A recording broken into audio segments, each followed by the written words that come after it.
There is a ghost in your house, Griffy boy. Oh yeah.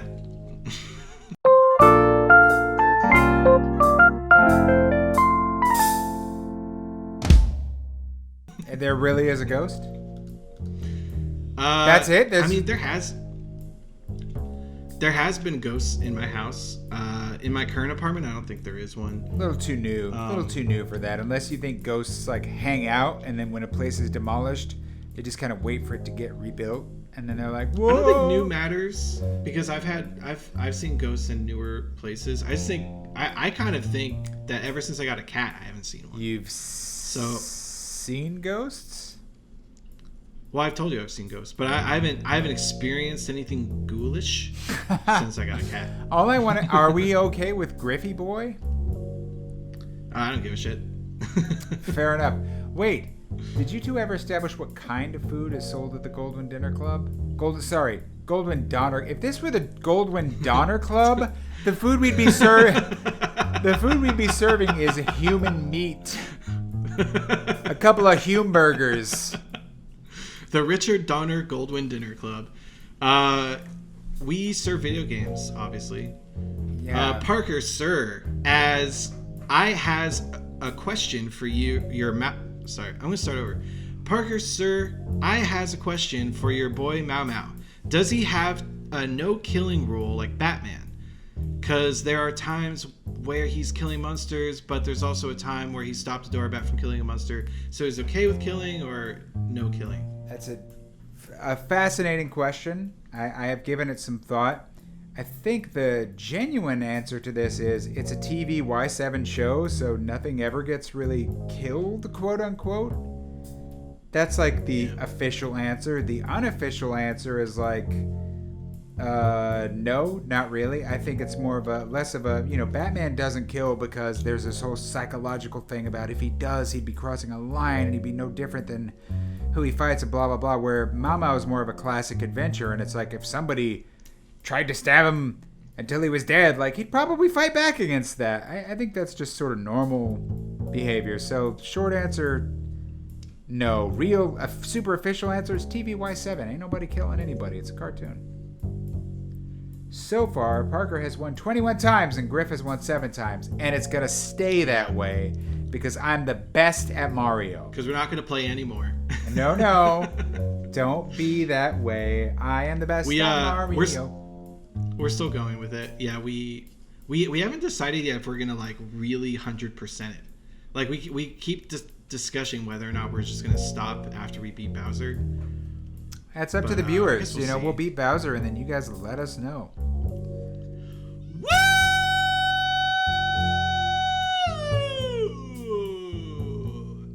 Is his profile that guy from Scrim or Elder Scrolls or whatever? Oblivion. Yeah. Oblivion, yeah. Elder Scrolls. I've never played that game, but I know the meme. His face looks different though. I think he modified the face. It's pretty funny. Because they don't typically have that good textures on their faces in Oblivion. It's like a really mod. Game. It's a really good mod. I unironically love that you guys don't even try to work together. Hey, you know what? We actually do a lot of working together in the upcoming episodes. We pull off some pretty crazy maneuvers together. Yeah, but we do a lot of times mess each other up. It's the thing. It's all about what we're going to enjoy. You've thrown me over the edge for popping your bubble at least like 3 times. And because whenever you bubble, I'll accidentally pop you because you hover right above me. And you get exactly what you deserve. Here's the thing: we know when it's right to be antagonistic, and we know when it's right to work together. The answer is never so simple. You know what I mean? It's this sort of fluidity that keeps our, friendship going. Sometimes we're fighting, sometimes we're cooperating. That is the juice of life. Your child reaction to grinding bones is perfectly appropriate. What were we talking about? Grinding bones? Right, I think I was talking about a story where I was telling my cat, I'll grind your bones to make my bread. No! He's a furry animal! You don't do that. And I was like, I'm not really gonna grind our cat's bones to make bread. It's from Jack and the Beanstalk. Yeah, don't grind people's bones to make bread. Simple stuff. It's been a big week. Lots of things have come out. I saw Spider-Man. Parker hasn't. That's why I'm dressed like Spider-Man 3 too. And you look good. Parker has not seen it, so we're not going to talk about it. We're not even going to say our opinion. But we might next week, so just you can keep watching if you haven't seen it yet. We won't talk about it. We'll do a spectacular Spider-Man special. Not to be confused with the comic book series or the animated series Spectacular Spider-Man. It's just a Spider-Man Spectacular. Do you remember the old CG Spider-Man cartoon? On MTV. The one with Neil Patrick Harris? The MTV Yeah, one. and they had Michael Clark Duncan came back as Kingpin. Michael Clark Dungus!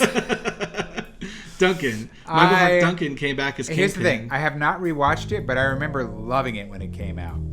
Yeah, it was awesome. They did Silver Sable really well. They did Black Cat really well.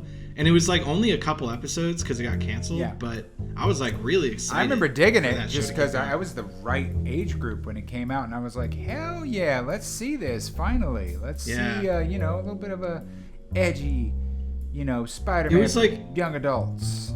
And it was sort of trying to build a cinematic universe out of the movies that were happening at the times. Because they had Daredevil's Michael Clark Duncan. They had a Spider-Man that was definitely based on the Tobey Maguire one.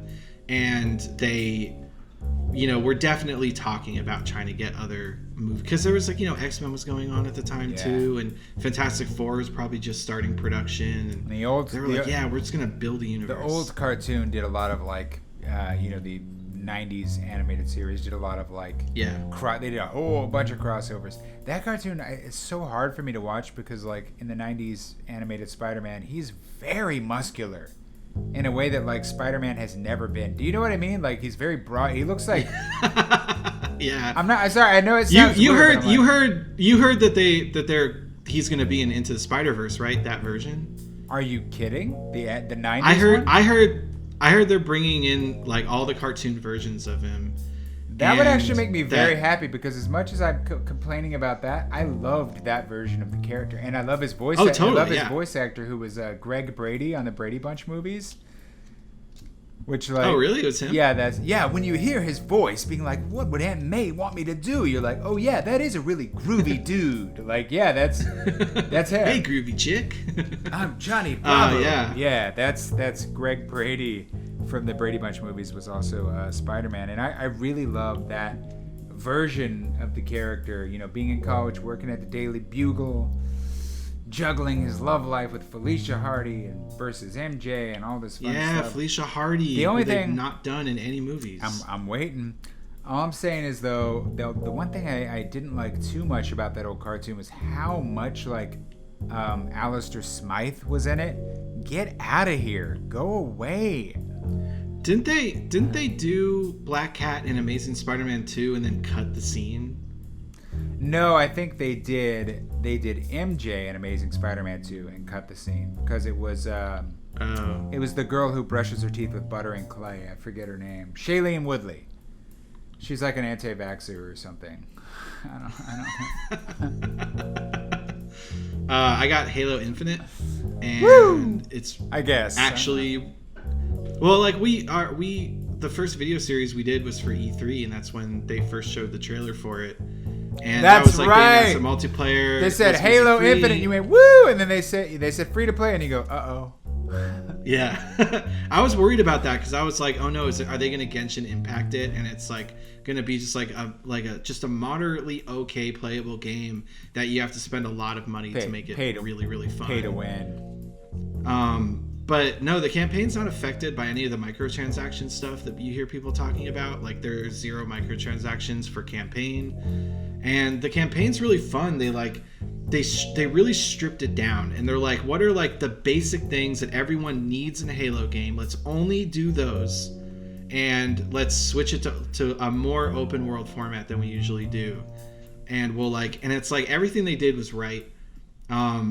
The only complaints that you could make about it, I think, are that there just should have probably been more, given how long it took, and it's Microsoft's biggest franchise.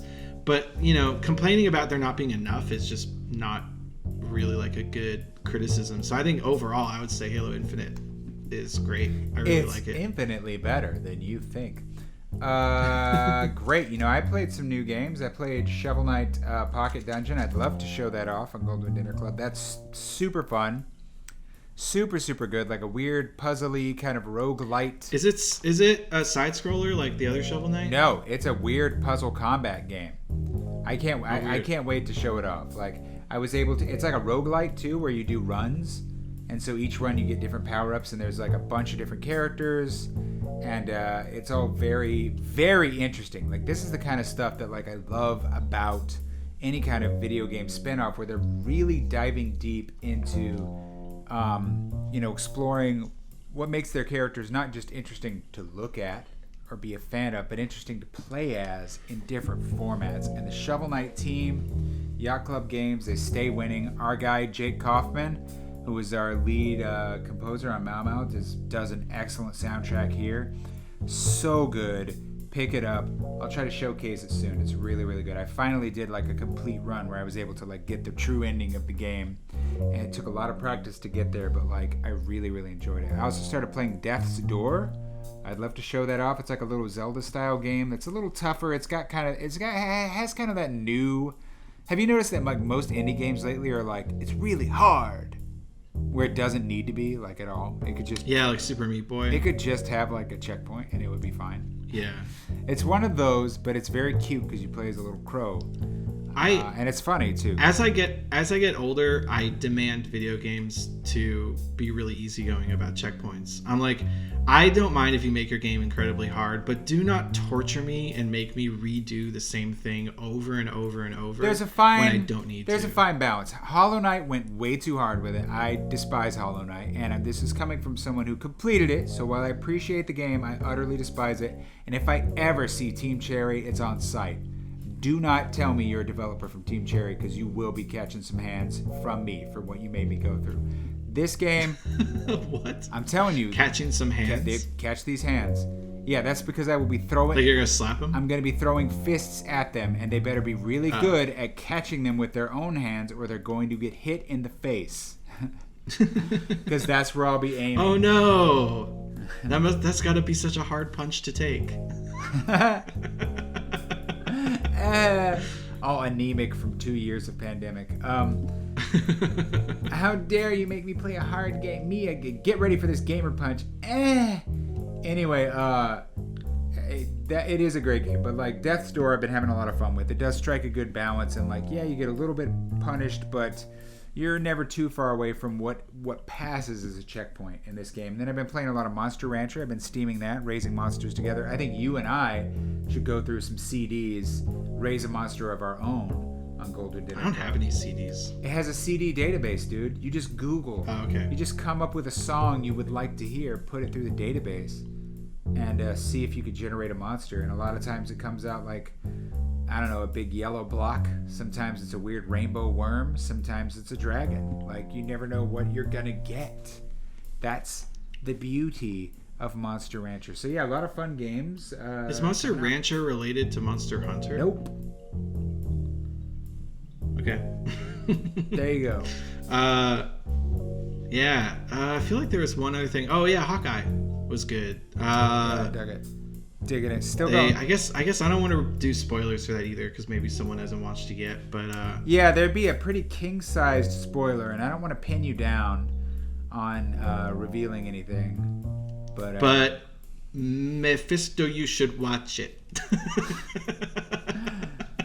If you give any spoilers, you're gonna be hit with Mephisto.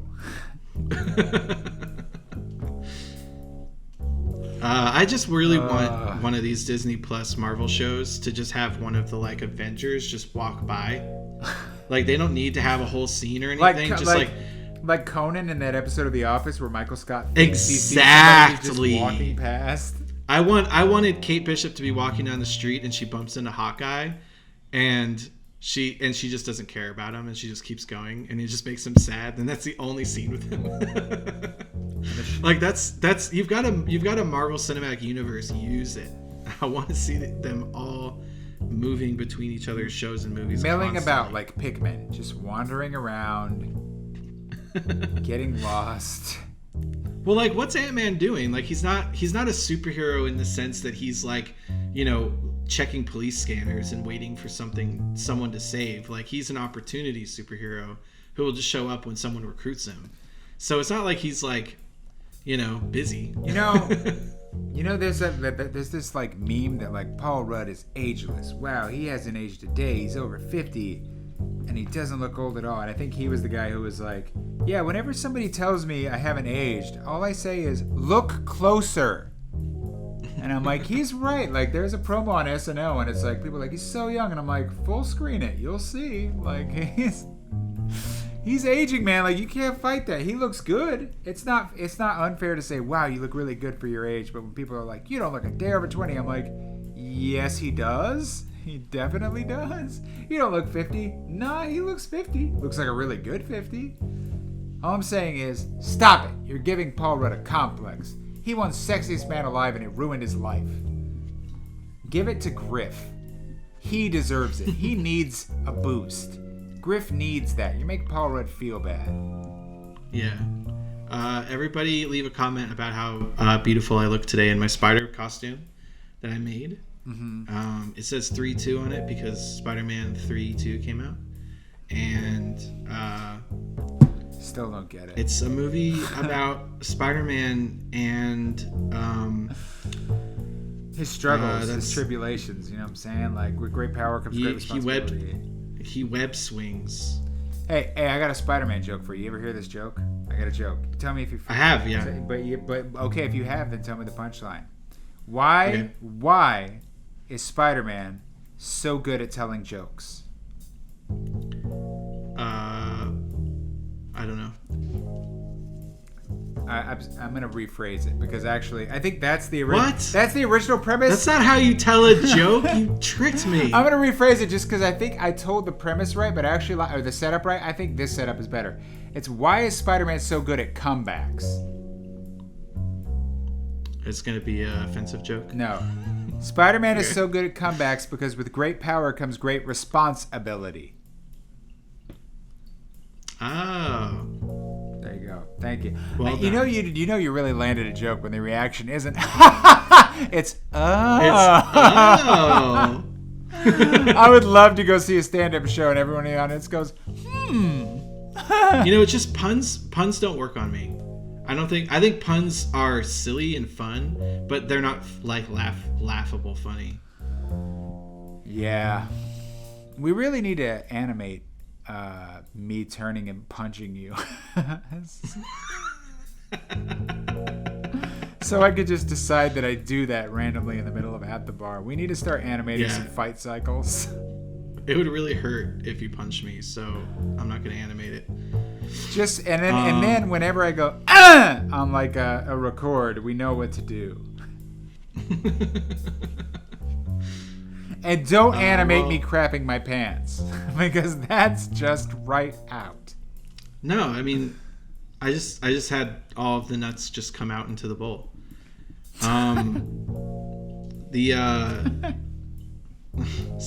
So everyone go see Spider-Man 3. Wait, are we getting paid to advertise this? No, we're not. You don't even have to promote it. Everyone's going to go. Like, I could sit up here and say, don't go see it. Sidebar. Yeah. So you think this is because I know Sony does a lot of promotion deals. So if we're like, oh, go see it, or what? Do you think we'll just slip right in there and they'll pay us? I couldn't hear anything you just said, but absolutely. Okay, go see Spider-Man: No Way Home, only in theaters right now. Yeah, it's only in theaters right now, but someday it'll be on Disney Plus for free. Maybe the Sony stuff is different. Oh, that's true. Oh shoot, it won't be. Yeah. Yeah, someday it'll be on Amazon Prime for $20. And on that day, you'll pay. Yeah, I mean that's how much a ticket costs. A movie ticket. Well, it's been a great week, and shut up, and we'll see you next time at the bar. See you, everybody.